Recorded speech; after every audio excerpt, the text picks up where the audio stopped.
Hi everybody, this is Jenny C. Doing the review for Teen Wolf episode 8, season 5. And I'm not even trying to pronounce the actual name of this episode because I don't even know how to pronounce it. So I'm not going to even try. Um, it wasn't the most horrible written episode of the season. I think I think 506 is was the worst one so far, but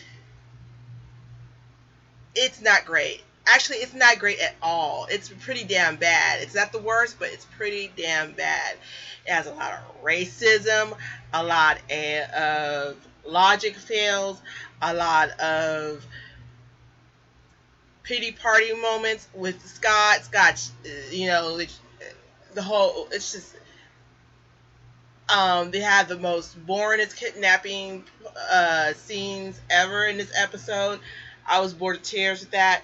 They have exposition where there needs to be where it's not well done, and I don't think they even really need a whole lot of exposition. I don't think it was really needed. Um, so it's a mess. It's a mess. Again, I say it's not a hot mess, but it's a mess. And every episode this season so far has been quite a bit of a mess. But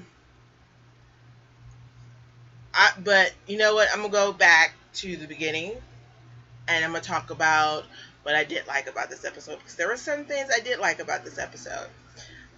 First and foremost was Parrish. No, not Parrish. Theo. I really like Theo in this episode. I don't. He's batshit insane and he's crazy and he is creepy.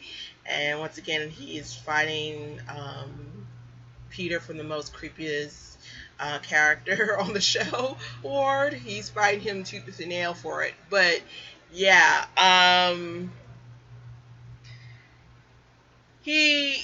despite him being creepy and insane, he is by far the best alpha I've seen. Or you know what? The best alpha, or no, I can't speak today. He is a better alpha than Scott has been. And Scott has been in it been on alpha for uh, 1.5 seasons.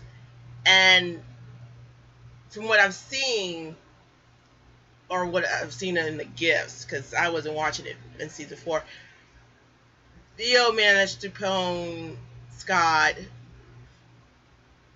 pretty damn well in this episode. It was delicious. I enjoyed every bit of Scott's pain because he deserved it. I wasn't feeling sorry for him at all. So I was like, go Theo. You know, I don't even sort of like Theo like all that much. Not really, not as much as my friends do. But yeah, I was like, go Theo. Go Theo, because oh my god, I'll get into it later, but yeah, Theo was awesome this episode. Parrish, he didn't really add a lot into the episode. He's always been on the periphery. They're trying to use him to be a major part of the story arc, but we rarely see him, and when we do, we see him naked or doing something stupid or Angus are crying about Lydia. I'm just like, they are so misusing Parrish. Parrish could have been awesome in the hands of a really great writer, but all the writers on the show are hacks, including Jeff Davis, and so they're doing nothing with Parrish. And I'm just like, I am over this whole Nematon and finding out what he is story arc. It's gotten to the point it went from being kind of stupid or it went from being kind of intriguing to being freaking ridiculous to being really getting old. It's gotten really old really quick. Mason. Surprise. Mason actually was likable in this episode. He was actually likable last episode, but I didn't give him a lot of credit because I was sort of, I didn't like how he sort of was coming flittering in and out of the episodes and not being sort of more included into what's going on. He's always on the sort of on the bottom tier, and I'm like, be consistent. I want them to be consistent. The reason that I dislike Mason so much is because they're not really consistent with his character. So, but Mason in this episode particularly was the only one really, other than Theo, I think, was really talking sense. And I'm like, okay, I'm here for you. He grew on me. And I'm like, and because they're actually, he's making him the voice of reason. And I'm like, somebody needs to be the voice of reason because Styles is not speaking up at all. So I'm like, I'm here for you. I didn't like you in the beginning, but now I'm here for you. The Desert Wolf. I think the most celebrated character, other than Theo this season, is going to be the Desert Wolf because she's doing what everybody else has dreamed of doing since the moment Malia came on the show, is to fucking kill that bitch. Jesus Christ.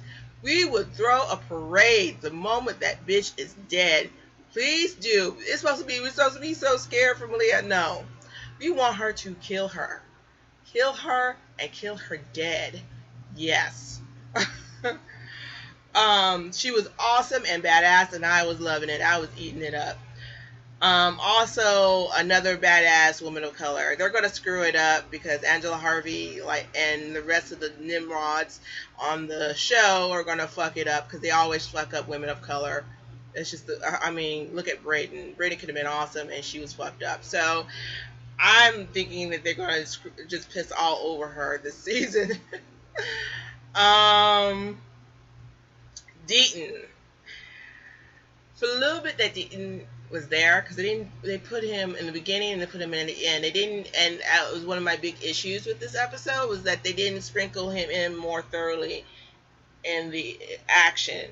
I mean, they had, I know why they didn't do it, because they had a whole lot going on there. They had spotlights of so many different people, but it's just like, it's ridiculous. Either focus on him or don't put him in.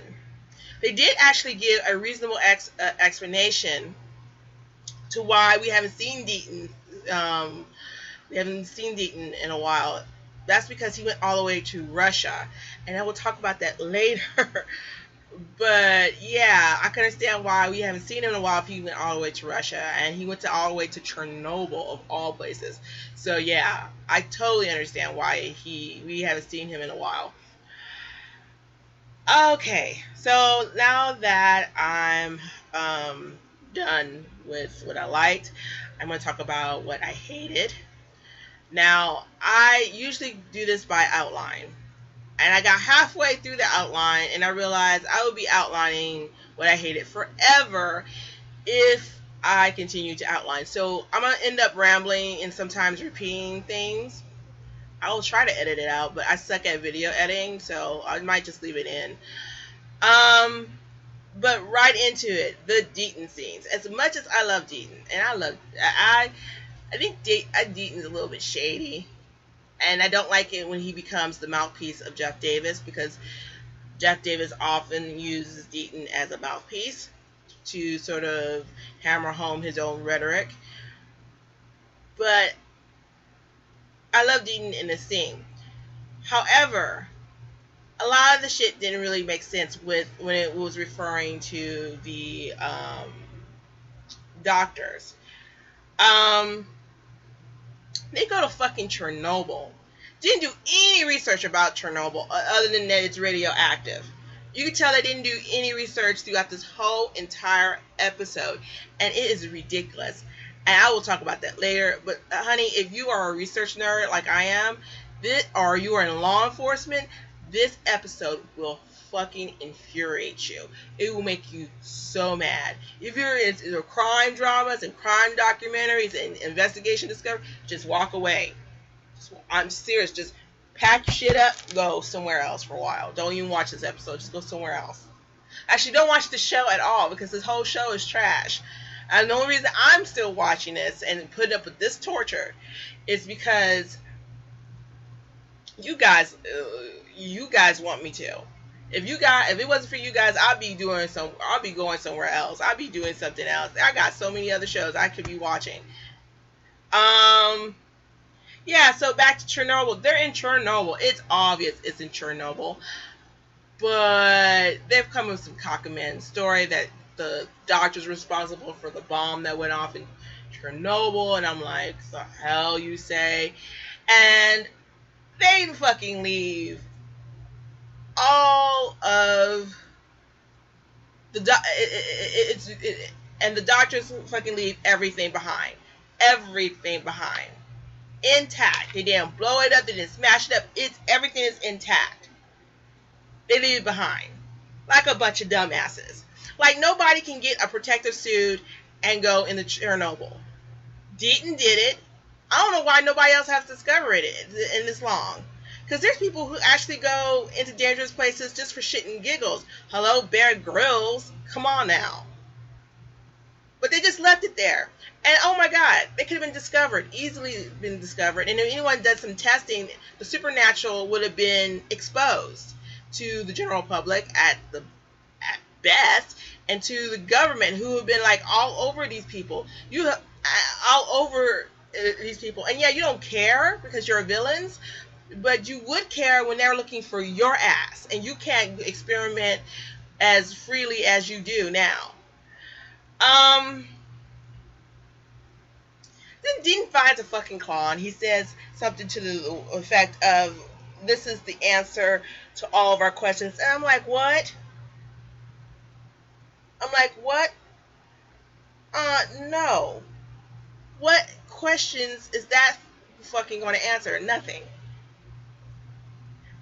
Teen Wolf has not answered any questions, and we're 2 episodes from being done with the season. And people are like, oh, we're going to draw it out. We're going to draw it out to the end. No. There's no real true Monsters of the Week. I could true Monsters of the Week and then having like other episodes being concentrated on the overall storyline. And yeah, people say, oh, it's the premieres. And I'm like, no, the premieres is part of the overall storyline. There's no other sort of monsters coming in and being Monsters of the Week and then the overall storyline like you usually will get with a regular show.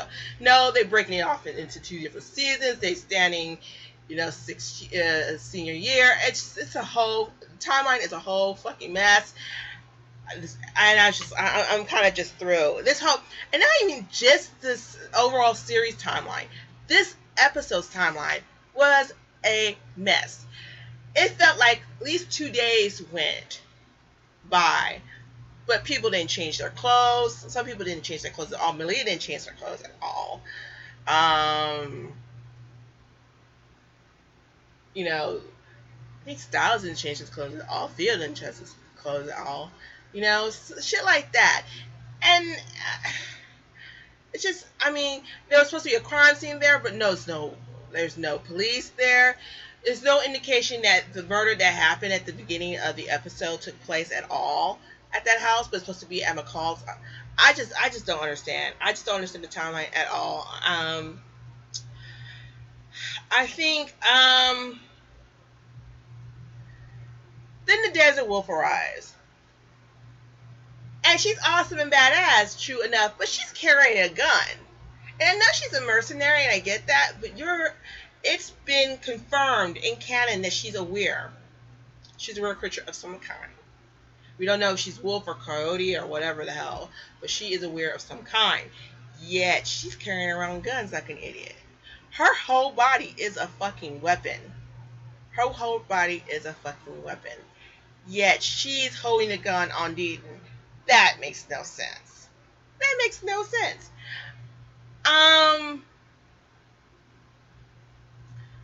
Big issue. So I'm gonna talk about it. One of my biggest issues, and I said this episode has to be the most racist episode I've seen yet from this show. From a place that's supposed to be without homophobia, without racism, without sexism. There's a whole lot of racism going on. And it's not just stopping at Mason. How they're doing Mason. Because Mason, that's not even the biggest issue. So there was a few days before the show appeared, there was a rumor that it was being played, or that Malia's mother is going to be played by Marisol Nichols. And Marisol Nichols is obviously a woman of color. She's mixed. She's got some Indian in her. She has some Latino in her. So she's mixed. But she's obviously a woman of color. And the Desert Wolf is Malia's mother. But Malia is white as snow. She is white as these walls right here. You know what I'm saying? Yet, they've cast an obvious woman of color to be Malia's mother. And this wouldn't be so bad because they are white passing biracial women of color out there. There are plenty of. But this is a slap in the face to the fact that they had a biracial person of color, man of color, as their lead actor and did not write him as a Latino. For all we know, Scott is supposed to be Italian of all things. There's no indication that she is Latino. And some of my friends are like, well, if she has Spanish and she has some of that culture, she doesn't have some of the Spanish culture, or she doesn't identify with any of that Spanish culture, and they don't do any, like, she doesn't have an bureau, she doesn't have, like, she doesn't have anything that she doesn't say or indicate that she has anything in her life that's a Spanish culture that necessarily doesn't make she won't be Latino. No, she is Latino. All the way that she looks, the way that her hair, she is obviously of Latino descent, and they cast her as Malia's mother, a white girl. Yeah, that's racist as hell. That is racist as hell. That's reverse whitewashing, I think. Seriously. That is racist as hell. Because it wouldn't have been a problem, or it wouldn't have been as big as a problem if they didn't do what they did to Posey and to Scott's character. But they did. So that makes it racist as hell, and I have a big fucking issue with that. Again, I say, where in the hell is Das Mervin and her "you racist bastards" point when you need them? Because, oh my god, so many points will be going on throughout this episode. Let's see.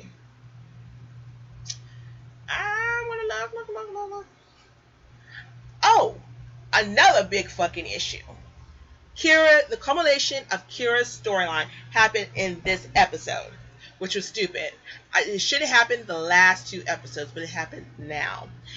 The way that they did it, and then we had the Kira Scott montage, I think last episode, tells me that Arden Show will not be back next season. I'd be surprised if she comes back, because she's been having issues with Jeff Davis and the writers, and you can tell she hasn't been coming to any cons either. I believe this is the last we've seen of Arden Cho on this show. I'd be surprised if she comes back. I'd be really surprised. But the way that they did Kira's storyline. So, Kira is sleepwalking down the road. Oh, no. Let's back it up. Because that's not where it really begins. Where it really begins is Melissa calls the sheriff like a dumbass. Like a fucking dumbass, she calls the sheriff. She calls a cop to a crime scene where someone has been murdered, and she suspects him to cover that up. And the central characteristic of the sheriff's character is that he's a cop. I mean, he doesn't have a name. He is actually known as Sheriff Zelensky throughout the whole fandom and throughout the whole show. His central characteristic is that he is a cop. He is a cop. She knows that he takes the fucking law seriously and upholding that law seriously. Yet, she calls that son of a bitch. And she calls him and she expects him to act anything other than being a cop. She expects him to throw away his morals, throw away what his central characteristic and his essential core characteristics, and help her cover up this murder. And I'm like, no. What you should have done, the first thing you should have done, you should have stepped the fuck back out of that kitchen, called the Yukimuras, called them and said, your daughter just killed someone and left her in my goddamn kitchen. Come on now. And they would have got in the car because they're already looking for her because she disappeared last episode, and they would have gladly covered up that murder. Because I bet you that's not the first murder they've covered up in their lives, especially Kira's mama. Because Kira's mama is a 900-year-old kitsune. No one calling nobody. She calls the sheriff instead, and it acts surprised when he calls it in and bitch slaps him. I'm like, I'm through. And you know what? You know what this is? This is a further nail in the Charissa ship, which pisses me off because Teen Wolf has pissed on so many of my ships in this show. I can't even tell you. And now they're pissing on the last standing ship that we all, for the most part, supported. I fucking hate you guys. I swear to God. I mean, I give J.K. Rowling for literally killing off both people in my ship. But you know, and doing the rocks fall, everybody dies shit. But oh my God. I've never seen someone completely decimate almost everyone's ship in the fandom. From Skeleton on down. I've never seen nothing like it. Never seen nothing like it. Oh my God. So, we'll cut to, poor Kira sleepwalking down the highway, down the interstate. Which, it was kind of some foreshadowing. Very good foreshadowing, actually, of what was for the big reveal when it comes to Kira. But yeah, she's walking down the street, and Deputy Clark, who is Hayden's sister, her last name is Clark, which she happens to share a last name with me. No, my real name is not Jenny C, but we'll talk about it. Anyway, she pulls over beside her and talks about, oh, poor honey, we're gonna take you take you off the streets and take you home. And then she arrests her, illegally arrests her. They have no proof no legal proof. No legal proof because it's unregistered. It's not like I bought a sword online and it has a serial number on the end of it and they can track that shit to me. No. There's no legal way to tell at this point that that's Kira's. Now, if they had actually did some crime scene stuff and dusted prints and DNA, which they didn't, they actually let it get contaminated on the sheriff's table. They could have dusted for DNA, but they could have gathered DNA and traced it back to Kira. And that would have connected her with the sword. But they didn't do that at this point. They didn't take any forensic evidence at all. I mean, I'm a crime show nut. Crime documentary nut. I pretty much only watch Investigation Discovery. Seriously. And I knew this.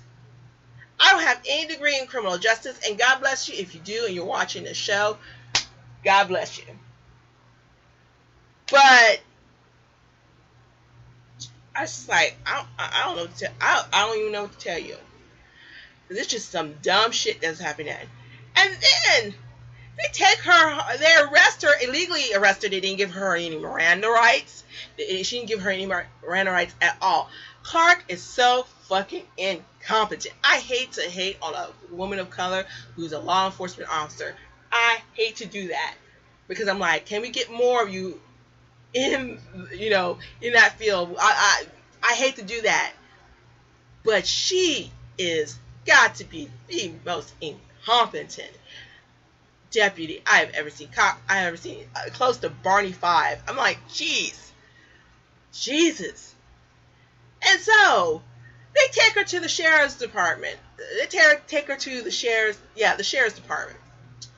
And she handcuffs her. And the sheriff walks in. Oh, and handcuffed her because if she did it, it was obviously by self-defense. By self-defense. I'm like, no, you have no physical proof, no real probable cause that it was Kira. You have no right to hold her there at all. And she's a minor. I mean, seriously.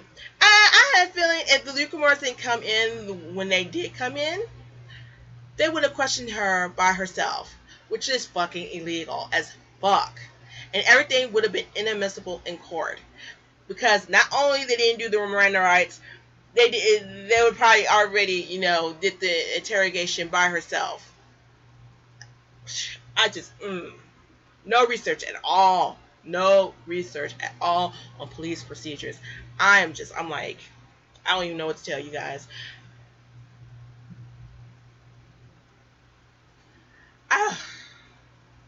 Oh yeah, so the Yukamura show up. They show up. And rightly so. Show up with no lawyer. First thing the sheriff calls you and tells you they get arrested your daughter, you call your motherfucking lawyer. You make him get the fuck up out of his bed and go get you a lawyer. Jesus. They ain't got enough money to afford to have a lawyer on retainer. Why didn't they call that lawyer? And then Ken Yukamura is talking about, that wasn't my sword. That wasn't her sword. It was my sword. Don't say a goddamn thing until you have a lawyer. Oh my God. Everybody knows that. Everybody knows that. Because at least everybody has watched one rerun of Law and Order of something of the sort. Do not say a goddamn thing until you have a fucking lawyer. Jesus. Oh. And then Kira's pipes up, oh, it was mine. And I'm like, shut the fuck up. Just shut the fuck up. Everybody in this scene, shut the fuck up. Jesus Christ on a stick. Oh. And so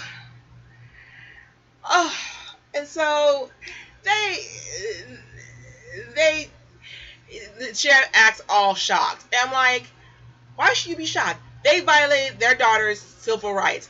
I'll be like, lawyer, yes. I'll be like, I'm getting a lawyer and I'm suing all your asses. He's goddamn lucky he didn't get sued. That's all I'm saying. That's all I'm gonna say. And Kira's mother's like, unless you can find he's like, are you gonna go this way? Are you gonna do this? And he said, yes, unless you find another way. And I'm like, oh, why does everybody expect him to cover up murders? It's ridiculous. If he was a well-written, competent cop and a well-written character, he wouldn't be covering up. He would, and that he truly believes that no one is above the law. There's no way that he would, cover up this murder. There's no way. Oh my God. Oh my God. So, let's see. Oh. Let's see.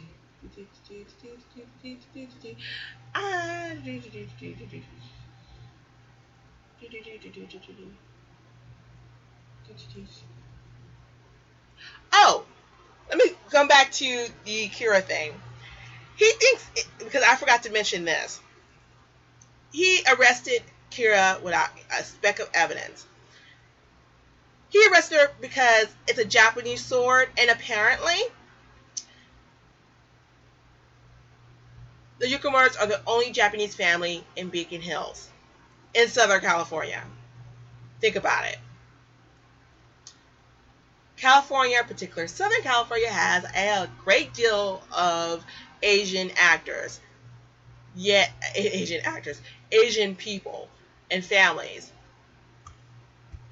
And you don't even have to be Asian to collect Japanese swords and to be sort of in love with swords, period. I have a sword. I have a big ass dagger somewhere around here. I collect swords and daggers and knives. I generally have a fascination with knives that's kind of scary. And I will collect that sword in a hot second. So, it could have been any sword collector. There's several sword collectors anywhere.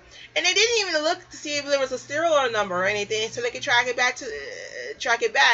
They didn't even do that. They didn't even realize there wasn't even any serial numbers at all. And either way, and it looked like the thing was forged customly, forged that way. I mean, seriously.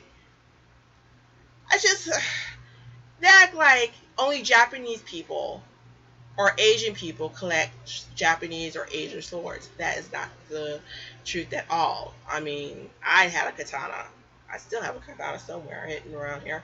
I still have a katana. I have a big ass dagger. I had Japanese short sword around here a few years ago.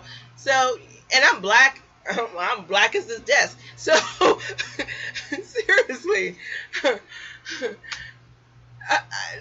It's just racism and stereotyping all around.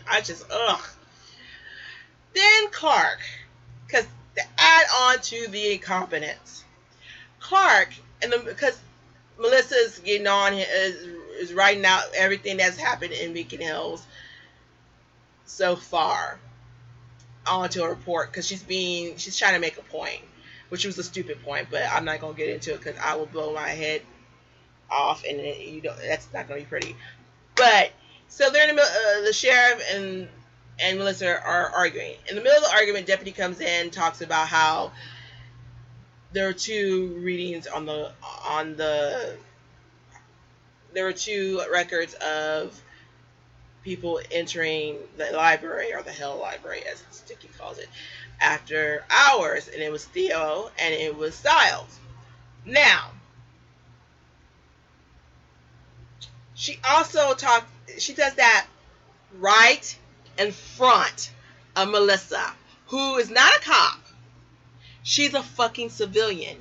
You do not talk about an open case in front of civilians. What the fuck is wrong with you? I say, most incompetent cop I have seen since Barney 5. Thank you. Let's see.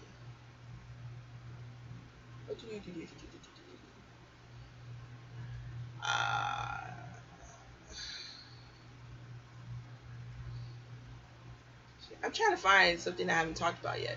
I think I've ran it so much. Let's talk about the parents. I'm a parent. I have 5 beautiful children. I have a preteen who is driving me crazy right now, but I love her to death. She's 10 years old, and she's on the cusp of being a teenager. And as someone with a child on the cusp of being a teenager, or someone who is also a parent, I have to say I am very fucking concerned about the lack of parenting that's going on in the show. Yes, I am. I am very fucking concerned. Nobody's calling their parents to tell them where they're at. Their kids are gone all day long, all night long. Nobody's called nobody. Nobody's checked in.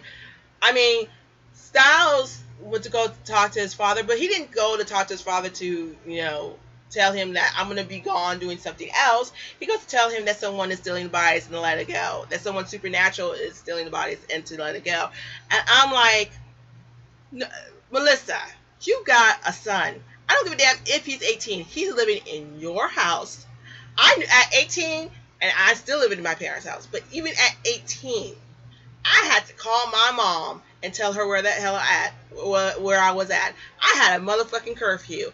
I don't know what's going on with the parents in this series, but they are not doing no parenting at all. And it's a YA trope that's going on throughout most of the YA books and movies and television series, that the parents are freaking either dumb as hell or they are non-existent. I'm just like, it drives me crazy. Your kid is gone all day, all night. Yet the first time that we see Styles interacting with his father through the whole episode is towards the end of the episode. What is going on? Also, Melissa, someone has killed a person. Could have been Kira, could have been not Kira. Killed a person and left them on your kitchen table. Why didn't you call Scott? And if you did call Scott, why Scott didn't interact with her at all, or at least call her and see if she was okay? You know what I'm saying? There's no real relationships going on this season at all, romantically or familiarly, at all. What's going on with that? And then I read like the sum of its parts series, and they have everybody having really great relationships with their parents. Even Erica, as much as she's dismissive of her parents, and there's parents being parents in that series. Yet and I'm watching Canon, and nobody's being a parent. Nobody's watching their kids. Nobody has no idea where their kids is at.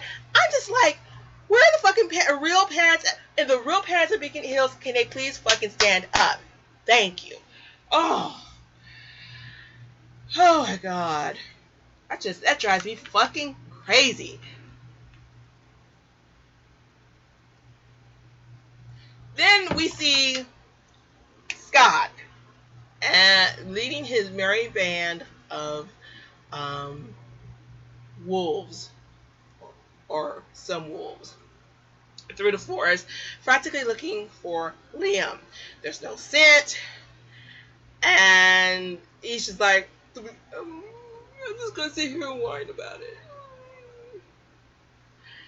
And then he goes, when everybody hears about Kira's arrest, because apparently nobody sleeps in this goddamn show, he goes and he runs to Kira, and he fucking lies to Kira again about her fox spirit. I'm like, everybody lies to everybody. Nobody's really truthful. No one has any real connection. We never see them really hanging out except for their kissing. I'm like, there's no relationships on the show at all. And I'm supposed to be real sad that Kira and Scott kind of broke up. I'm like, no, because their relationship has been basically a farce all season. Jesus.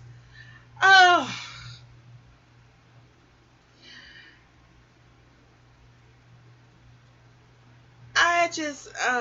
And then everybody comes home, and then he comes home, and he storms home. Still didn't call his mama. Didn't see that she was all right at all. So she storms home. No crime scene. No police presence at all. Everybody's met up at the McCall house. He storms past all of his friends and goes and immediately puts his claws into Corey, an innocent person, without his permission. And then MTV had the fucking nerve to put tapping that neck hashtag on the bottom of the screen. I was so pissed. This show has so much issues with consent. They have so many issues. It's just another symptom of this show having overall issues with that non-consent is bad. They cannot comprehend that people not consenting, that when a person doesn't consent, that is a bad action. They have a really horrible time with that. They have a real issue with the concept of dubcom. They had a really bad issue with the concept of pedophilia. They have a really bad issue with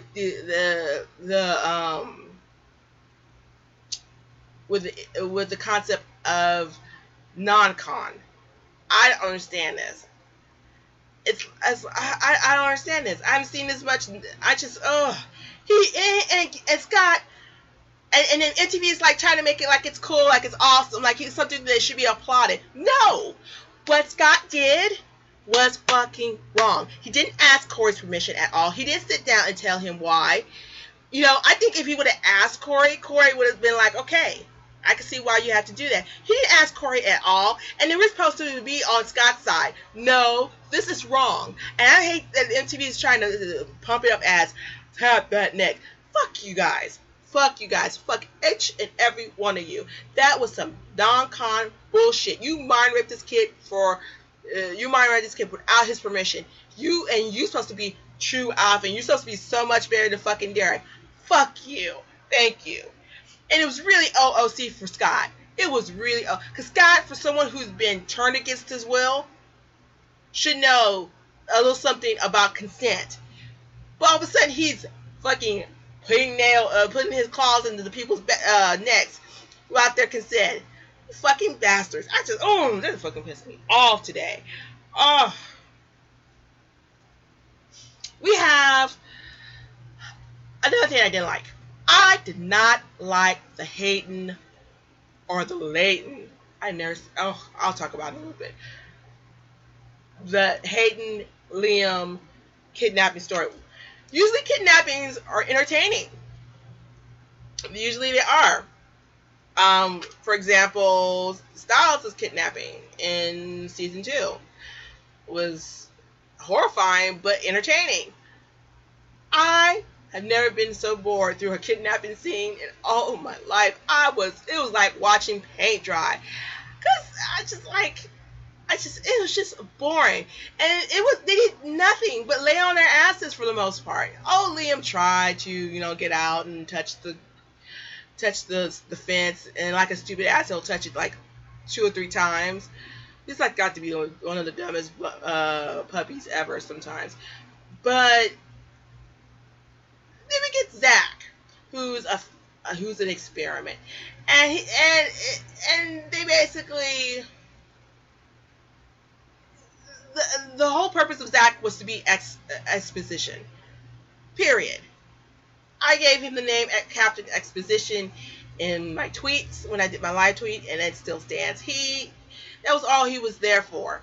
That was all it was obviously there for. And then they show his back, and he has these nubs of wings, and it was gross. It wasn't even scary. It was just gross. I was like, ugh. And then they immediately go and kill him off. It was just ridiculous. It was really ridiculous. All Liam and Hayden did was lay on their asses those whole few scenes. It was just ridiculous. And it was easy. And it was easily the whole kidnapping Theo easily solved it. I mean, it was so anti-climatic. So the sort of the ending, the rescuing of Hayden and Liam, he did the whole, electrocuted by the fence, and I'm going to pull it out apart anyway. I'm like, you couldn't find a stick? You couldn't find a stick? You could have gone upstairs, got you a stick. And it would have been all that dramatic. It's dramatic for no reason. It's just,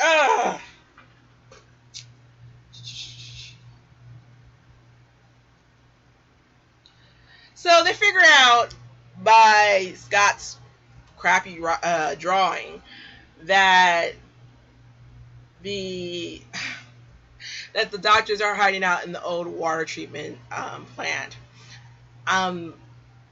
Sticky Keys and Momo said it yesterday. I'm going to say it again for prosperity. Why is there so many abandoned buildings in Beacon Hills? Has the recession been that bad? I know the recession was bad, especially in California, but come on now. That's like a whole district of like abandoned buildings. What's going on with that? Jesus. And yet people were harping over the Hell House. I'm like, the Hell House is the least of your issues. Let's see.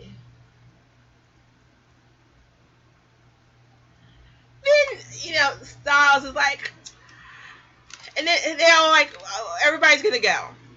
Theo says, no, I'm gonna stay here and watch over the kid, over Corey. Lydia stays there as well. Question: I'm a Lydia fan.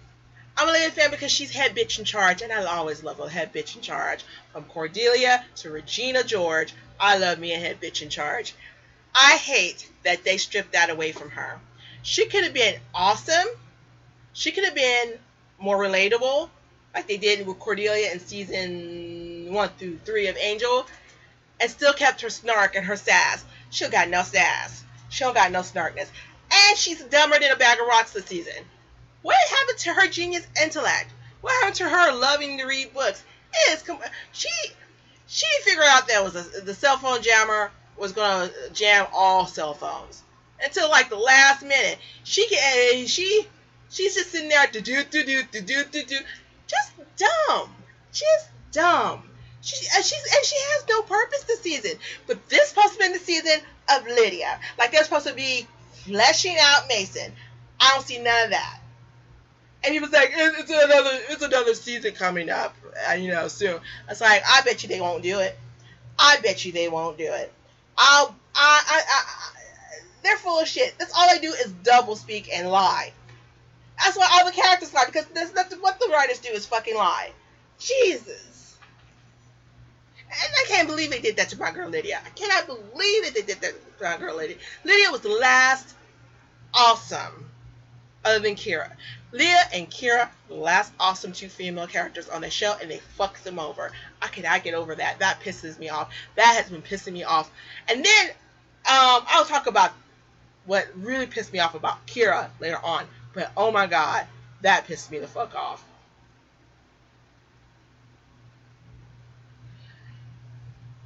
Then the sheriff, to protect the evidence and to protect the body, he gathers all the deputies because he's a dumbass. It doesn't take any sort of thought to realize that because the girl is non-human and someone's been stealing bodies. He knows that someone's stealing bodies. It doesn't take that much to come to the conclusion that the person who's stealing bodies is non-human. Yet, you got everybody on the department guarding this body. What is what a bunch of squishy humans gonna do? And they did nothing. They got smacked like they were flies they were flies by Parrish. It's just like, and then they had Parrish guarding the body like a bunch of dumbasses. And then Parrish comes over and later comes over and says something to you better go look after your son. And I'm like, and the way he was acting, it was obvious that something was wrong with Parrish. Yet the sheriff didn't pick that up at all. How the hell is he a police officer? How the hell did he get elected? Someone tell me. The most inept sheriff since Roscoe Pico from what's that stupid? Dukes of Hazzard. Thank you. Let's see. And so Scott, so everybody starts to split up. Mason wants to go. Stas is like, yo, you can't go. And I'm like, honey, when when you're Mason's age, you were right there with them. You were being a hypocrite. Let that boy go. So everybody splits up. And Styles goes to go tell his father that the person who's stealing bodies is not human and to just let it go. Why couldn't he have called his father on his cell phone? Apparently his cell phone was working just fine or later on in the episode. Why he couldn't call his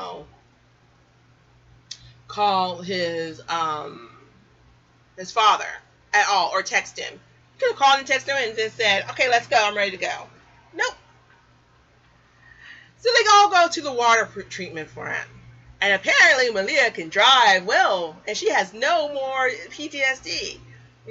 So everybody was talking about, PTSD can be unpredictable sometimes. I'm like, not that unpredictable. Being in a car and driving a car is supposed to be her trigger. Yet she's driving that car just fine.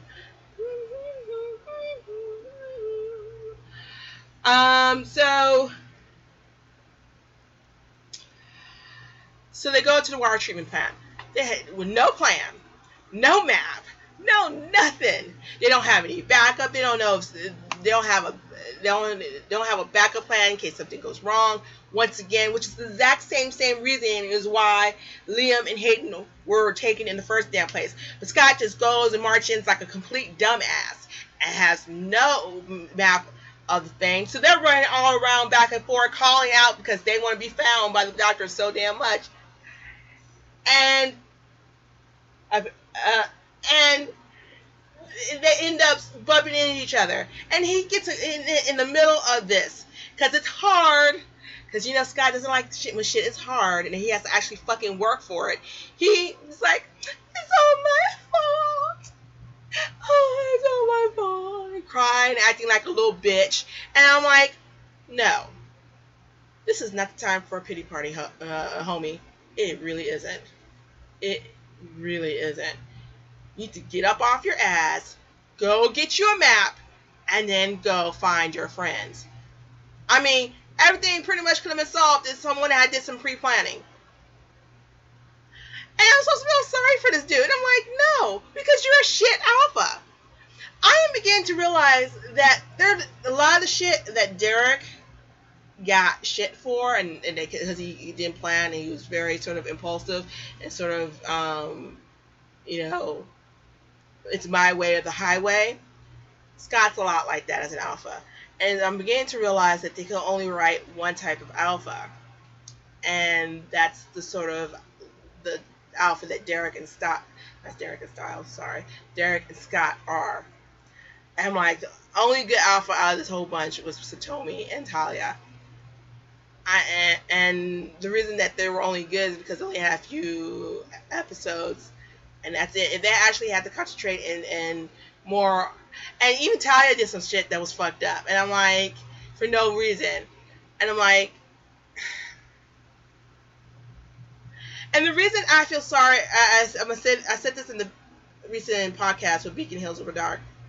Well, Sticky said it, but she was right. The reason why another reason why I don't feel sorry for Scott is that he had resources. He's not in it by himself, but he acts like he's in it by himself, that he has no resources other than his pack. This is the biggest bad that they have ever seen, period. This is like Buffy and the first evil. The biggest bad they have ever seen, period. When Buffy had to face the first evil, she called everybody. She pulled Angel in. She pulled the Slayers in. She pulled Giles back in, because Giles was like, I think he was in England at this point.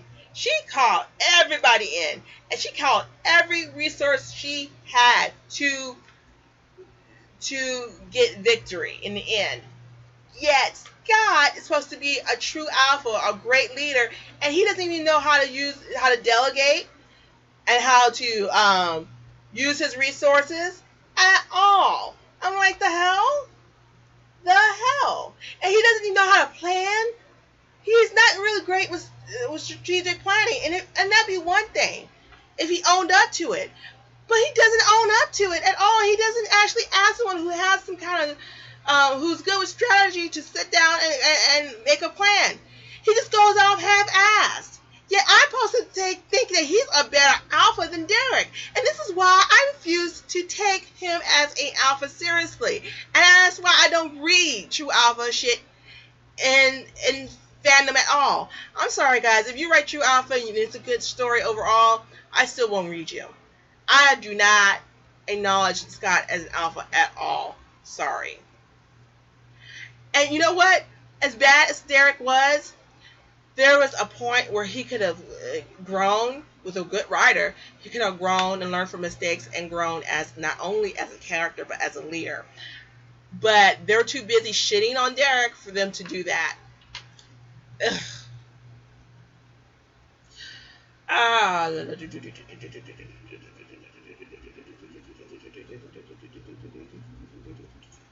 Ugh. So Styles, while they're doing all that shit at the water treatment plant, Styles goes to the hospital to talk to his dad because, you know, cell phones are not a thing apparently. And so he goes in and he talks to his dad, and his dad wants him to leave. And Styles is like, I'm not leaving if you're still here, because he knows the person who's taking him is not human. And there's like a close up on an ID, which is supposed to instantly bring us back to Styles' ID, which it took me a little while to figure out why we had that close up on the ID in the first place. And Styles lies like a boss, because Styles is good at lying. And the way that he says that what he says is that I lost my ID a few weeks ago.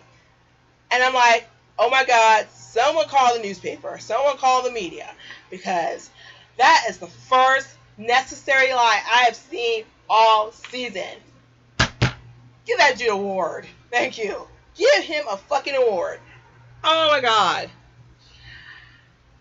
So Styles is feeling guilty because, we got to ham it up over this stupid Donovan storyline. And he, like a dumbass, he goes, he sits by a trash can, and he thinks about it with his card, and he goes and he throws his card in the trash can. And I'm like, you're a dumbass. You are a dumbass. Where's all this intelligence that you used to have? Go. If it was me, I'd be like conveniently losing it somewhere near the school. And then when someone else picks it up and sees it at some point, they could be like, I found your car here. Or better yet, go home, shred that shit, take the shreddings, and spread it all over the city. You are a dumbass. Jesus Christ. Alright. Then we go and we cut to Kira. And Kira's feeling frustrated because she feels that this whole mess started when she read the book, which is bullshit. Everybody knows it's bullshit. Because she started feeling like that from the first episode, I think. No, not even the first episode, it's the second episode. And that was way before they found out about the book. Because they found out the book was episode 4, I think. And I'm like, no. But you know what? It might have felt to her that she started losing control then, when she started reading the book in episode 4. But she would have known about it if Scott didn't fucking lie to her at every chance. I swear to God, that's all he does is lie. Everybody just lying. This could have been fixed. That girl that she's killed, that blood is on his hands because he refused to fucking man up and talk to her and talk to Kira's mother and figure out a problem. You could have done so many things. You could have locked her up. You could have there's so many ways that girl's death could have been prevented, and no one did a goddamn thing. What is going? Oh, Lord! I'm trying to get down to the wire, guys, because I'm like almost at the 1 hour mark over here. Oh my God.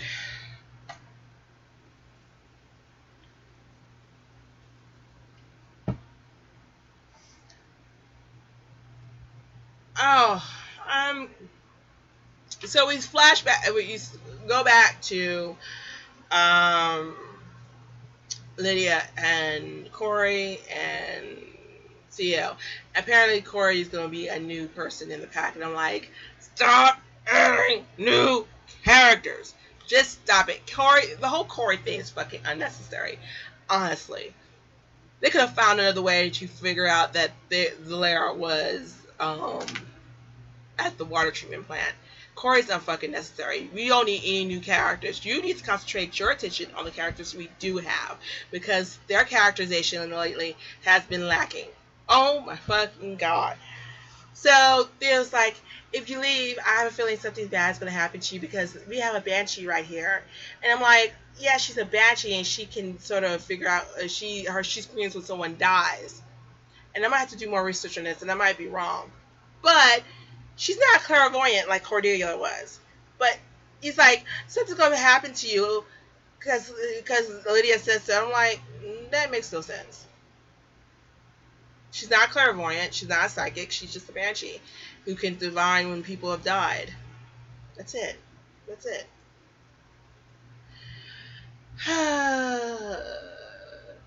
Then we go. I forgot about Parrish. I totally forgot about Parrish. in my anger. I forgot about Parrish. So Parrish, before he does his guarding thing with the body, Parrish is at home, and we get a nice shot of naked Parrish, and he's wiping down dirt and wiping down ash off his body in the shower. And my question to you is this: how, if he's waking up with dirt and ash on his body, why hasn't he figured out that something is wrong? I mean, it's one thing to wake up and to have really, vivid dreams. I have vivid dreams all the time. I mean, that they feel so real. That's just part of how my mind works. But it's another thing for me to wake up not in my bed, but with dirt and ash all over me and me naked. Come on now.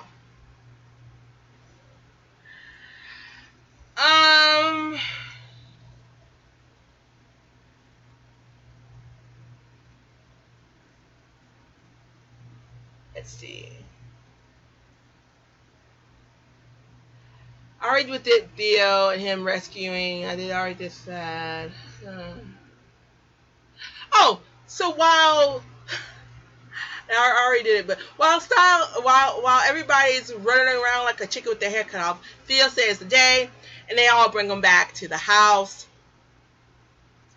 and everybody's hugging Theo like he won the Super Bowl, and all the suspicion, all the lead up to that suspicion with everybody else is gone. Nobody's. I mean, seriously, it's not when it's gradually the suspicion is lessened over time. No, all of a sudden it's gone like mist. Malia's not suspicious of him anymore. So that whole scene, episode 6 was for nothing. And I'm like, okay, whatever. And then we get a close up on Scott's, we call it jealous face. He's so jealous of Theo because Theo did better than him. And I'm like, ha! Yes, honey. Yes. You should feel guilty. You should feel like shit because you are a shit alpha. You are a failed alpha. You know what? As much as you talk shit about Derek, at least Derek got shit done. Thank you. And then they reveal, Scott goes to Kira's house and he reveals that Kira is leaving. That the sheriff didn't have enough evidence with the body. He didn't have evidence, period. But since the body's gone, there's no evidence, which is stupid, as I just said. Why? So they had to drop the charges. And so that now that Kira is a danger to herself, and to others, they're going to take her, they're going to move. And I'm like, you should have did that before then. The moment you realized that something was fucking wrong with her fox, you should have got up and you should have contained her. Thank you. So they're going to move. They're going to leave Beacon Hills for a while. And Scott doesn't want her to leave because he doesn't care about other people unless it's doesn't care about other people. He all cares about that Kira's moving is inconveniencing him, and that is breaking his heart. He doesn't care that she's going to hurt other people at all. He doesn't even, but at this point he still hasn't really talked to his mom. Still hasn't called his mom.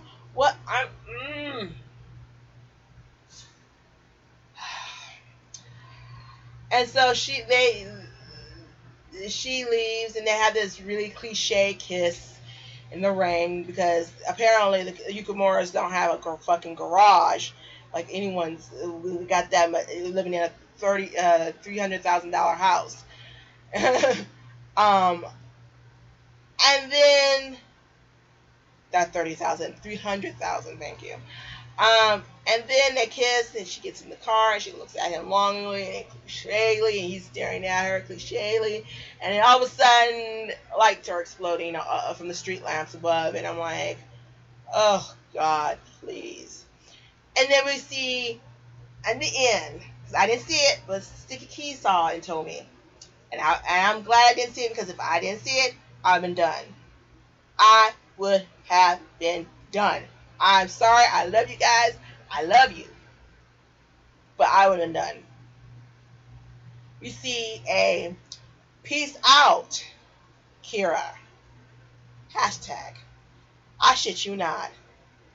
That is the epitaph of her whole entire arc. Not only this season, but all the other season 3 and 4.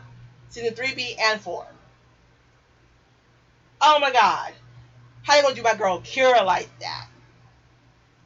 How they gonna fucking do Kira like that? That is the culmination of her fucking arc, and it was fucking anticlimactic as hell. Everything didn't make sense. Everybody's lying to each other. Everybody's making stupid fucking decisions. This is the arc that she is going out with. And don't you try to tell me that she's going to come back season 5B. She ain't coming back. She is not coming back. Artie ain't even with this. Artie's like, I'm done. I'd be surprised if she actually signed a contract for season 5B. I'd be surprised. This is the culmination of her entire arc, and they did Kira like that. I am pissed. I am fucking pissed. I swear to God to you, if I had seen it, I would have been done right then and there. I wouldn't have come back. I'm done. You had an awesome woman of color, and you could not do right by her for nothing. And I am mostly blaming Jeff Davis, but I'm fucking blaming you, Angela Davis. Angela Harvey. I'm blaming you, Angela Harvey. You are a woman of fucking color. You were the editor of this fucking script. Yes, you were. And you did not say a goddamn thing. You are a woman of color. You are a black woman. You know how hard it is to be a woman of color, and how little women of color actually have roles, substantial roles in this business. Yet you did Kira like that. You fucking did Kira like that. And yes, I know she didn't write that, but she was the story editor. She could have easily said no. Jeff Davis could have easily said no. Yet this is supposed to be a world without racism. Fuck you. I am angry. I am legitimately angry. I've been disgusted. I have been weary. I have been tired. I have been sad. But I am fucking generally angry at this goddamn episode. I have never been so fucking angry in my life. Even Angel, the ending of Angel, which goes down as the most fuck awful finale ever written, was this bad. Oh my god. And then you got the nerve to act shocked when you're getting 1.3, 1.2, 1.5. You motherfuckers lucky you're not getting under 1 million viewers. You wonder why you're getting fucking low ratings. Oh my god. I hope Shawnara, and I know I'm not pronouncing that right, I hope that motherfucking show blows you out the goddamn water. I might actually watch it just for that alone. Even if the guy who directed it, who played Happy and fucking Iron Man wasn't fucking behind it, I will still watch it just for motherfucking that. I am so fucking angry at you. I am mad. I am fucking mad. I am steaming mad. This was the most racist, the most stupidest.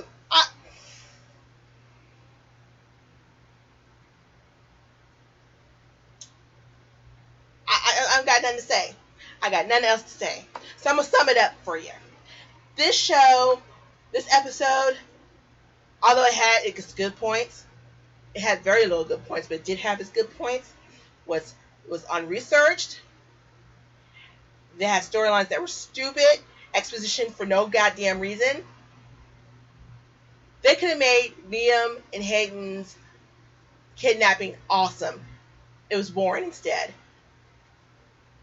The sheriff and they shitted on Charissa again, because I have a feeling they're going to end up having him hook up with Lydia Martin's mother, Natalie, which is going to further shit on the Stydia shippers.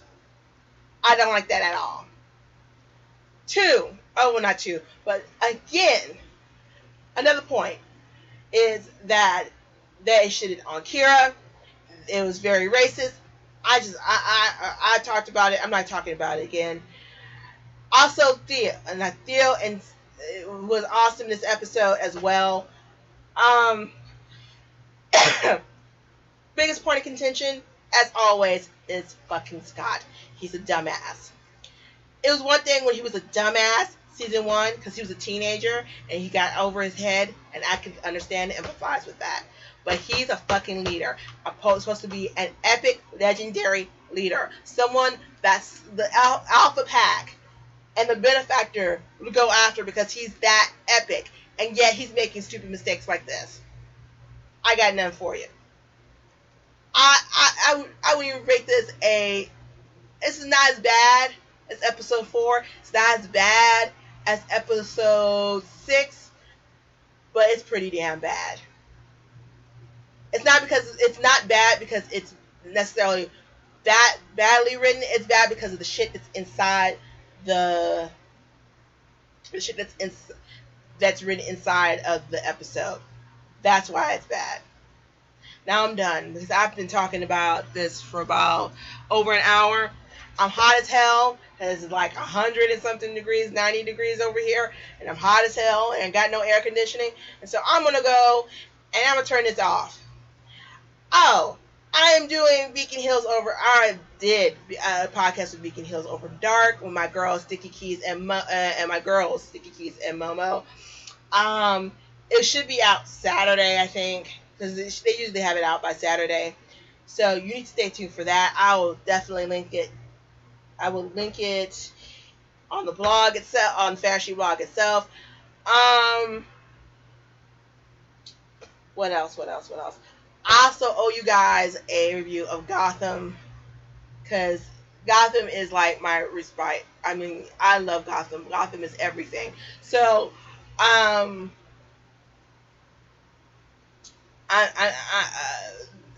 that's what I'm looking forward to. I will soon be posting a list of what I will be reviewing this fall season, because I'm only one person and I do not have a staff of people to review a whole bunch of TV shows. So I'm actually going to release a list of what I will be doing this year for the most part. This fall season for the most part. That's it. I think that's it. So thank you once again for watching me rant and rave and act like a goddamn fool. Unfortunately, I will be here next week for episode 9, which is the first part of this 2-part finale of season 5A. Thank the great Lord Jesus. And I think that's it. Bye-bye, guys. I'll see you next time.